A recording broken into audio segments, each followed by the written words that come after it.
Heç olubmu ki, özünə sual verəsən, mən kiməm, hara gedirəm, niyə özümü tanımadığımı hiss edirəm? Bu mövzunu əslində mənə bir izləyicim təklif etmişdi və dedim ki, niyə də yox. Çünki mənim elə özümdə daha doğrusu bu YouTube kanalımı yaratılmışdan öncə böyük bir transformativ keçid yolum olmuşdu. Nə istədiyimi və hara getdiyimi, bu kimi sualları özümə çox verdim və çox təklikdə qalıb özümü araşdırırdım.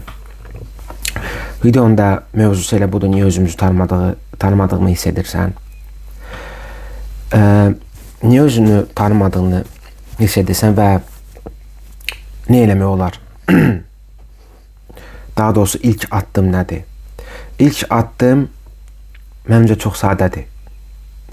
Hisslərini izləmək. Gün ərzində nə hiss edirsən, nə istəyirsən, oturduğun insanlar səni güvənli hiss edirmi? Yəni içərdən hiss edirsənmi ki, bu sənin insanlarındır, yoxsa hansısa bir başqa niyyət xatirinə onlarlasan? Bu suallar artıq sənin beynimə bir siqnal ötürür ki, şuuraltıdan o istəkləri çıxarasan.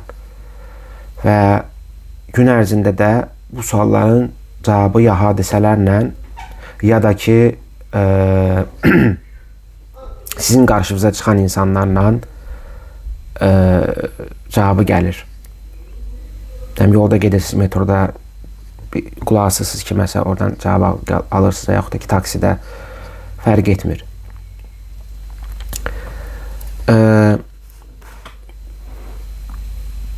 Mən, misal üçün, təklikdə qalanda ən çox özümə bu sualları verdim ki, mən etdiyim, hal-hazırda yəni işlədiyim iş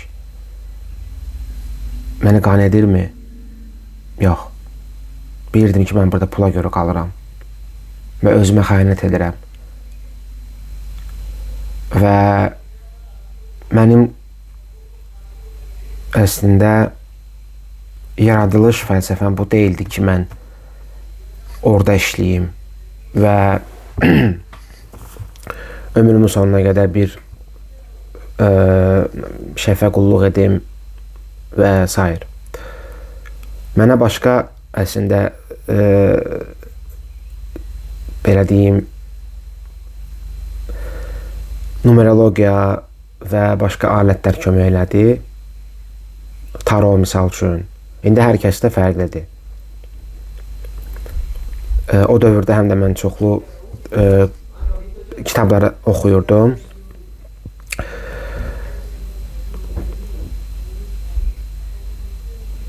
Mən sizə burada bunu sadələşdirilmiş bir formada izah eləmək istəyirəm. Çünki mövzu mənim üçün həm emosionaldır, həm də ağrılıdır əslində. Çünki arxa planda böyük bir iş gedib. Və mən istəyərdim ki, sizdə bu o qədər də ağrılı olmasın. Çünki məndə çox ağrılı olmuşdu. Özünü tanımağın ən sadə üsulu yəni bir sualla olmalıdır. Mən bunu həqiqətən istəyirəm, yoxsa sadəcə kimisə razı salmağa çalışıram. Bu sualın cavabı insan haqqında çox şey deyir. Yəni sənə bir sual özünə verməklə içərdə gizlənmiş o əslində bütün sualların cavabı bilirsiniz də insanın öz içindədir. Biz qıraqda çox vaxt axtarırıq. Psixoloqlarda falan. Düzdür, mən psixoloqla da işləmişəm. O psixoloq da mənə əslində kömək eləməyib. Çünki psixoloq bizə özünüz bilirsiniz də səni hansı proqramları içəridə falan onları göstər, amma qalan iş səninlikdir. O sualın əslində cavabını mən bildim, tapdım. Təbii ki, mənim çox uzun bir zamanım getdi.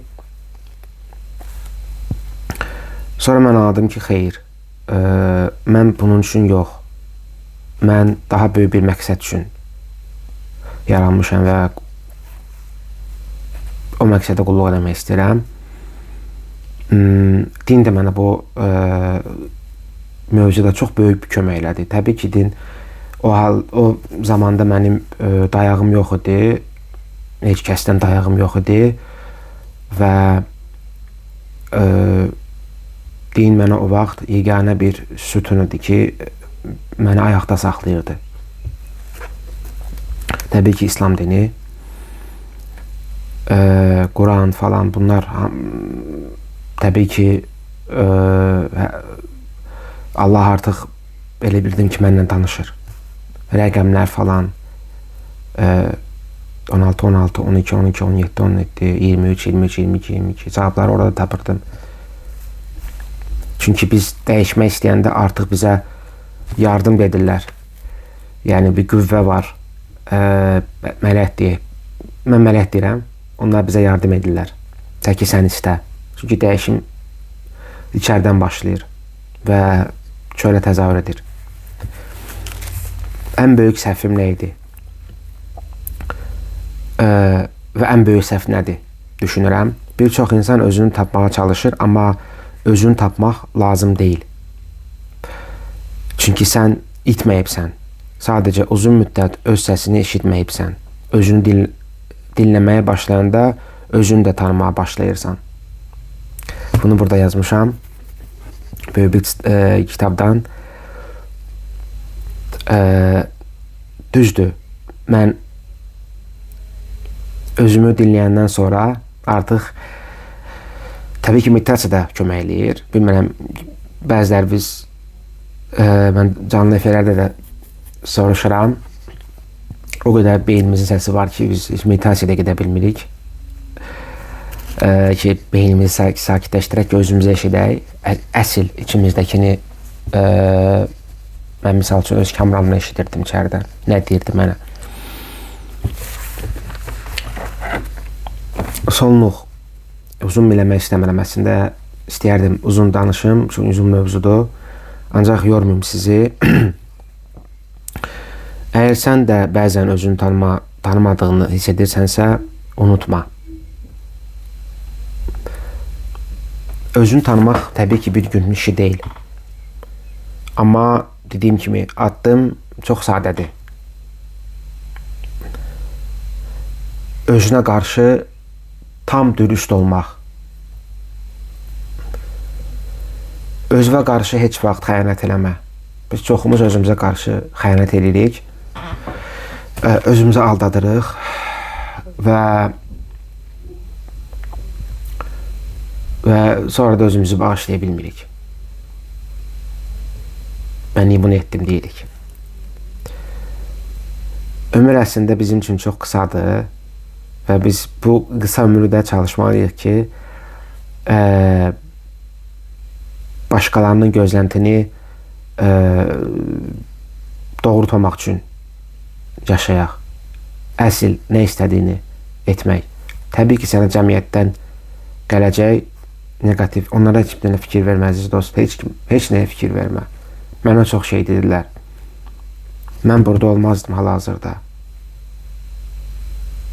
Mən istəyirdim həqiqətən video çəkməyə. Məni öz içərdəki ikinci kamera mane olurdu.